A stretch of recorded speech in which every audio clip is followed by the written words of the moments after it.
Ka qenë 4 njohje në 5-6 vitet e fundit,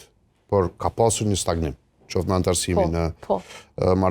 mekanizma ndërkombëtar, qoftë në njohje. Edhe nëse ndalim e mendojmë, është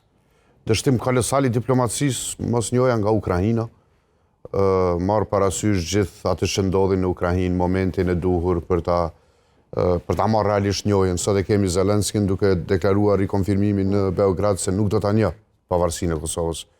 A ka qëndashur t'i qasim ndryshe kësaj çështje? Në fakt ju kemi qasur, unë nuk mund ta fajsoj diplomacin ton për mos njohjen nga Ukraina, edhe unë edhe kryeministri Kurti kemi qenë vazhdimisht në kontakt me autoritetet e Ukrainës, unë kam biseduar direkt me presidentin Zelenski disa herë,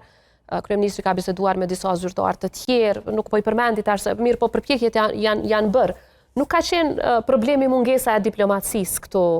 të çështja e njohjes nga Ukraina. Tash Ukraina tradicionalisht ka pasur një qëndrim kundër Kosovës, jo populli i Ukrainës, të jemi të qartë, për diplomacia ukrainase, të cilën ne kemi arritur për gjatë këtyre viteve ta zbusim në nivelin që Ukraina për herë të parë mos të votoj kundër Kosovës dhe nuk ka votuar kundër Kosovës në Këshillin e Evropës. Kemi arritur që të ndërtojmë relacione me parlamentarë atje, por edhe një raport shumë të afërt me kabinetin e presidentit Zelenski. Aty në ndërkohë ka pasur ndryshime në atë kabinet, jemi të qartë, ka pasur ndryshime dhe shihet që brifingjet që ja kanë dhënë presidentit Zelenski para vizitës së tij në Serbi janë totalisht të gabuara, por mos harrojmë një gjë, përkraja që Kosova ja ka dhënë Ukrainës nuk ka qenë transaksionale. Nuk ka qenë unë ta jap këtë që ti të ma japësh njohjen. Ka qenë përkrahje parimore për një popull i cili përjetonte gjenocid, njëjtë sikur se Serbia që e ka bërë kundër nesh, për një popull të cilit i shkelej sovraniteti njësoj sikur se Serbia që tentonte ta bënte duke aneksuar Veriun, por ne suksesshëm e parandaluam, për dallim nga Ukraina që nuk arriti ta bëjë suksesshëm. Dhe ky është një gabim kolosal i Zelenskit që kur e viziton Serbinë në vend se ai të linjëzohet me qëndrimin e aleatëve që e kanë marrë gjallë Ukrainën, pra të linjëzohet me qëndrimin e presidentit Trump, i cili e njeh dhe përkrah Kosovën dhe sovranitetin e saj, të linjëzohet me Evropën dhe shtetet tjera demokratike, ai qohet dhe linjëzohet me Rusinë, me Kinën,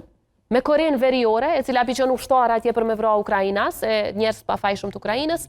dhe linjëzohet me Iranin. Ja me kështë linjëzuar. Ky është gabimi i tij, por ne për gabimet e presidentit të Ukrainës, ne nuk mund ta shpallim fajtor popullin e Ukrainës, i cili po pson nga Rusia njësoj siç ne kemi psuar nga regjimi i Miloševićit. Po kjo nuk do të thotë që ne nuk duhet të tentojmë edhe ta shetutje, ta zbusim këtë relacion të Ukrainës. Ne e dim që kur është në luftë me Rusin, e ka shumë më vështirë. Në fakt, ju e thatë ka qenë momentum i mirë, jo, në fakt nuk ka qenë momentum shumë i lehtë për ta, po të njëjtën kohë, çka do të pritej është që kur të përfundon lufta, që Ukraina ta marrë një hap të tillë edhe për shkak të punës së madhe që e kemi bërë për shkak të këtyre 5-6 viteve. Por përkraja për popullin e Ukrainës duhet të vazhdoj, ne nuk duhet ta bëjmë gabimin që e bën presidenti Zelenski, sepse mbështetja jonë është parimore dhe jo transaksionale, kurse ai ka bërë gabim duke fuqizuar pozicionin e Rusisë, duke arsyetuar Rusinë edhe për sulmet ndaj shtetit të tij me atë që e ka thënë atë ditë, por unë kam parë edhe shumë reagime negative nga vetë ukrainasit rreth këtij qëndrimi. Ne i vazhdojmë kontaktet në fakt me njerëz në Ukrainë edhe sot e kësaj dite, edhe unë edhe këshilltarët e mi jemi në komunikim me ta dhe jam e bindur që me kalimin e sa të përfundoj lufta në Ukrainë, atje do të ketë një qasje krejt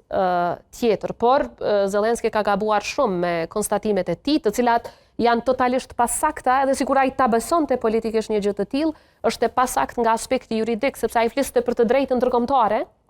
ndërkaq në Kosovë ne kemi vendimin e GND-s, i cili e konstaton që pavarësia e Kosovës është përputhje të plotë me të drejtën ndërkombëtare.